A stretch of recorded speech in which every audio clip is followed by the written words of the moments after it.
తాళాలు పగలగొట్టలేదు, వేసిన తలుపులు వేసినట్టే ఉన్నాయి.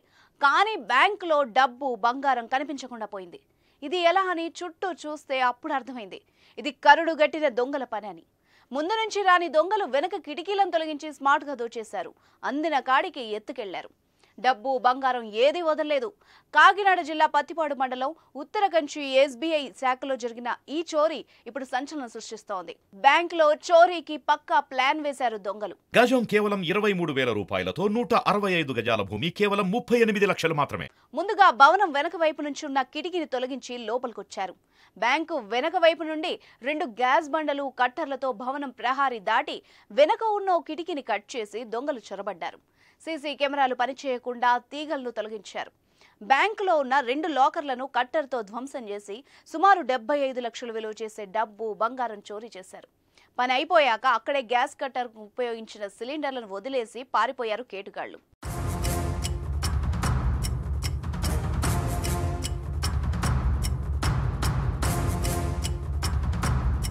బుధవారం రాత్రి జరిగింది ఈ చోరీ. సిబ్బంది గురువారం ఎప్పట్లాగే బ్యాంకు తెరిచాక విషయం తెలిసి ఆశ్చర్యపోయారు.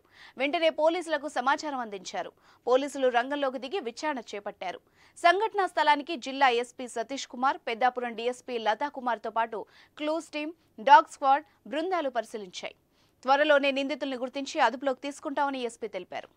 ప్రతిపాడు మండలంలో ఈరోజు మనకి థెఫ్ట్ ఒకటి స్పెషల్ గ్రేవ్ థెఫ్ట్ అంటాము. సో అది థెఫ్ట్ జరగడం జరిగింది. సో మనకి ఇనిషియల్ ఇన్పుట్ ప్రకారము కొంతమంది వచ్చి బ్యాంకుకి వెనక విండోని గ్యాస్ సిలిండర్ వాడారు.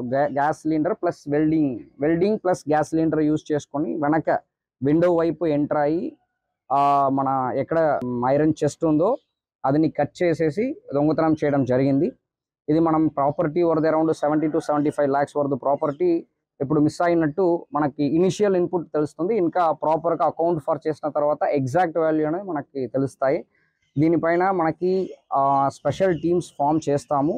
ఎంత త్వరగా ఈ అఫెన్స్ డిటెక్ట్ చేయగలుగుతామో డిటెక్ట్ చేస్తాం. బ్యాంకులో చోరీ జరిగిన ప్రాంతం ఎప్పుడు రద్దీగా ఉంటుంది. రాత్రి 12 గంటల వరకు ఈ ప్రాంతంలో జనాలు తిరుగుతూ ఉంటారు. అలాంటి ప్రాంతంలో దోపిడీ చేయడం సంచలనంగా మారింది. బ్యాంకు తలుపులు వేసినట్టే ఉంటే నేరుగా బ్యాంకులో డబ్బులు బంగారం భద్రపరిచే చర్చ్లో ఉన్న గదికే దొంగలు వెళ్లడం ముందుగా వేసుకున్న ప్లాన్ అంటున్నారు. బ్యాంకు చోరీతో స్థానికుల్లో ఆందోళన మొదలైంది. వెంటనే దొంగల్ని పట్టుకోవాలని కోరుతున్నారు వారు.